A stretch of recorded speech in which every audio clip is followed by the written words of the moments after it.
mathematics, we're trying to talk about some aspects of statistics. This does be useful to students preparing for the senior certificate examination, as well as postgraduate students who are taking a course on statistics methods. We'll be trying to talk about the formulas for mean. When you are given a set of variables, say x1, x2, x3, x4 to xn, and you are asked to evaluate the mean. In this scenario, the mean represented by S bar is given as summation of x over n. Summation of x represents the individual variables in the data. Then the n is the number of items. In this data, we have x1, x2, x3 to xn.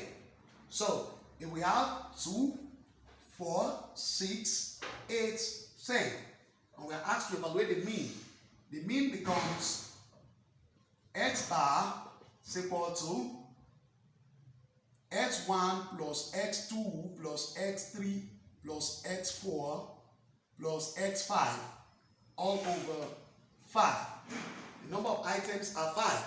x1 is represented by 2, x2 4, x3 6, x4 8, x5 is 10, divided by the number of items in the data 5. So with that, we can simply evaluate the mean 18, 24, 28, 30. 30 over 5, the mean in this case is 6. Now for group data, we will dwell more on the formulas in this first series of the lecture. Want to clearly help ourselves to get conversant with some of the formulas in this aspect of mathematics. So we have formula for mean. Group data is given as summation of f of x over summation of f. Formula 2, where this is the total of the variables in the f of x column. We multiply the frequency by the number of variables. The summation of that column gives you this. While summation of f represents the total frequency. Now, for the mode on group data, mode is the number that appears most frequently. But for group data, the mode is given as mode is equal to L1 plus Fx over Fx plus Fy times C. Formula 3. L1, where L1 represents the lower class boundary of the modal class. The modal class is the class with the highest frequency. Then Fx represents the difference between the frequency of the modal class and the class before it. Fy represents the difference between the modal class and the class after it, where C stands for the class size, or the class width. Now we move on to about the formula for median. When items are given in an ungroup data, for you to evaluate the median, you have to arrange them in ascending or descending order. Then the middle item is now the mean. Take for instance, we have 2, 4, 6, 1, 5, 8. And 3. If we are asked to evaluate the mean in this set of data, what we have to do is we either arrange in ascending order or in descending order. So let's go by way of arranging in ascending order. To arrange in ascending order,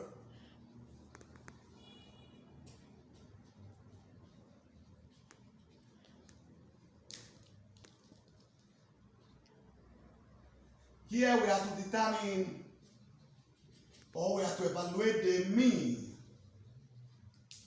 the median rather. We have to evaluate the median or determine the median. So we choose to arrange in ascending order. So we start by saying 1, 2, 3, 4, 5, 6, and 8. The next thing to do is to look for the middle item. 1, 1, 2, 2, 3, 3. We have a single item in the middle. This item is a median. Should in case there were 2 items in the middle, what do? Let's say we have 2, 4, 6, 1, 5, and 3. We are asked to evaluate the median in this case. Let's take this as example 2, example 1. If we are to evaluate the median in this case, the next thing we have to do here is to arrange in ascending or descending order. We choose to arrange in ascending order. So we start by saying 1, 2, 3, 4, 5, 6. So we have about 6 items. By the time we separate them, 1, 1, 2, 2, we have 2 items at the middle. When 2 items are located at the middle of a set of data, what we do, the median now becomes 3 plus 4 over 2. 7 over 2, which is 3.5. Now we're going to have the formula for group data. The formula of median for group data. Median is equal to L1 plus N over 2 minus FB over F times C. Now we're going to explain them. Where L1 represents the lower class boundary of the median class. Let's move over to the other board. Then we have N represent the total frequency. We have FB. FB represent the cumulative frequency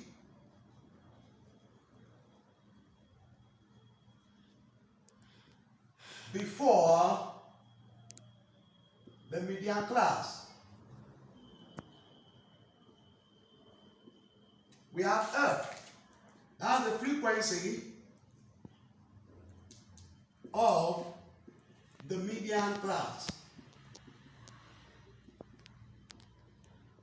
Where C is the class size or width. So for median, we have L1 plus N over 2 minus FB over F times C.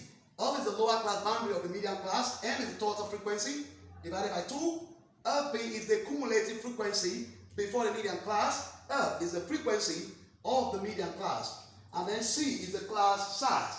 That leads us to talk about the formulas for variance. Now, if we were to evaluate the variance of a given data, we have a variance is given as summation of F of x minus x bar over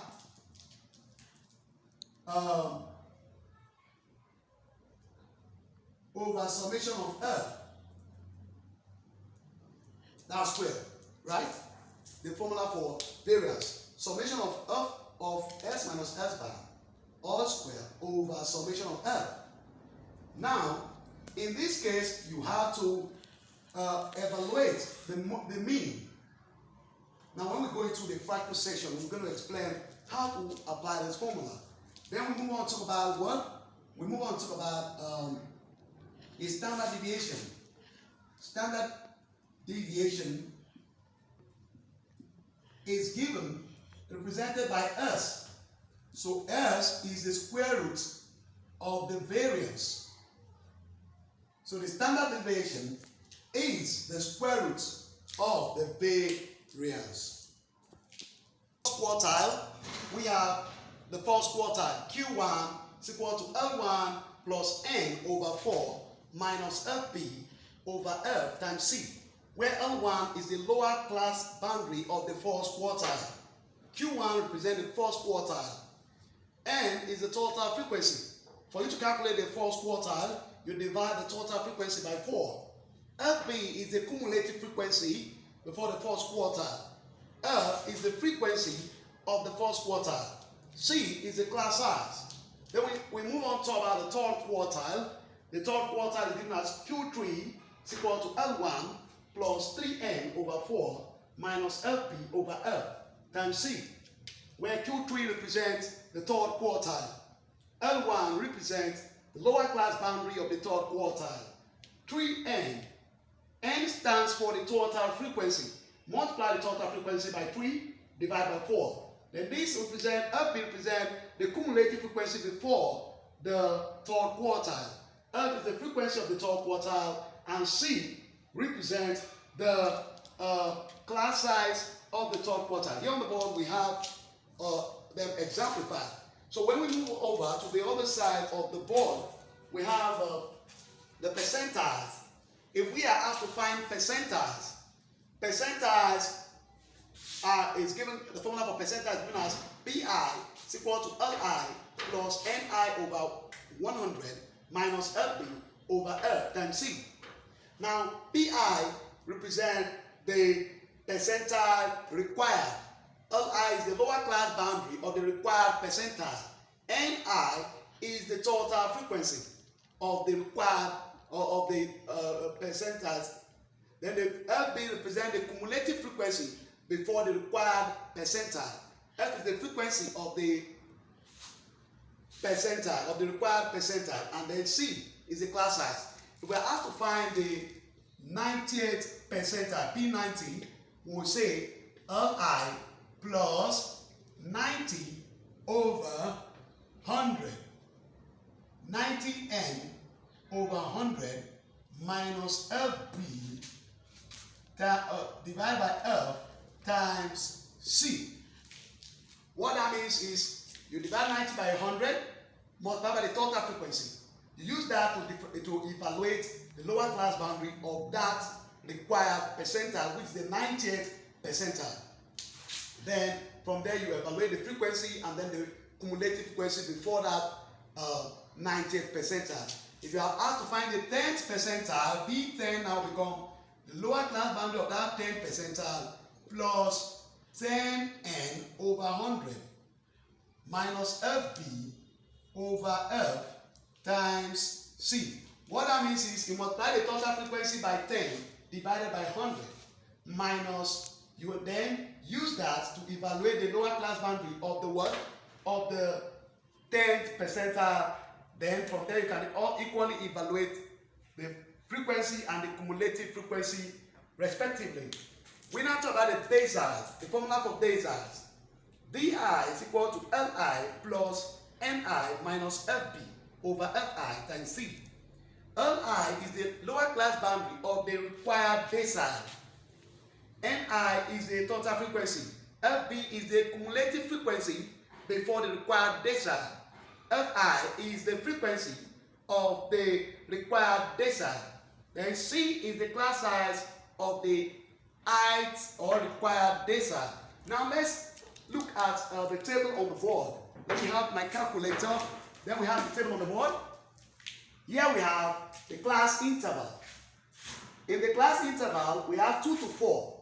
2 is called the lower class limit, while 4 is called the upper class limit. So we have the lower class limit and the upper class limit. So, and these are the class intervals. The column for the class intervals here. Then we have class boundaries. How do we calculate the class boundary? We calculate the class boundary by saying we subtract 0.5 from the lower class limit. So we have 1.5. We add 0.5 to the upper class limit, 4.5. We subtract here 4.5 to 7.5. 7.5 to 10.5. In the same line, we subtract 0.5, 10.5 to 13.5. 13.5 to 16.5. You subtract 0.5 from the lower class limit, you have 16.5, so you add 0.5 to the upper class limit, 19.5. 19.5 to 22.5. 22.5 to 25.5. 26.5 to 25.5 to 28.5. Now, how do you move from the class interval to the class boundary? You subtract 0.5 from the lower class limit to get the lower class boundary. You add 0.5 to the upper class limit to get the upper class boundary. This one is called the lower class boundary. Why this one is called the upper class boundary? So, this is represented by LCL. LCL stands for the lower class limit. UCL stands for the upper class limit. LCB stands for the lower class boundary. UCB stands for the upper class boundary. So, how do you evaluate the upper class boundary and the lower class boundary? You simply do that by subtracting 0.5 from the lower class limit to get your lower class boundary, adding 0.5 to the upper class limit to get your upper class boundary. How do you evaluate the class mark?